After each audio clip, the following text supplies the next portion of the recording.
Mainit na balita, pinayagan ng Sandigan Bayan 5th Division ng hospital arrest kay dating Department of Public Works and Highway Secretary Manuel Bunuan para sa kasong plunder. Pero hindi pinayagan ng Anti-Graft Court ang hiling ng kampo ni Bunuan na i-confine siya sa isang pribadong ospital. Ayon sa kanyang mga abogado, nasa isang pribadong ospital ngayon si Bunuan para sa isang procedure at hiniling sa korte na manatili roon. Sa halip, pinayagan siyang manatili sa PNP General Hospital sa Camp Crame, Quezon City. Inatasan din ng korte ang doktor sa PNP General Hospital na magsumite ng independent medical evaluation kay Bunuan.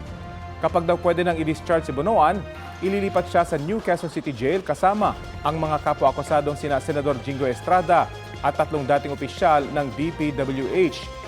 Nahaharap si Bunuan sa kasong plunder kaugnay sa 573 million pesos na umunay kickback sa flood control project.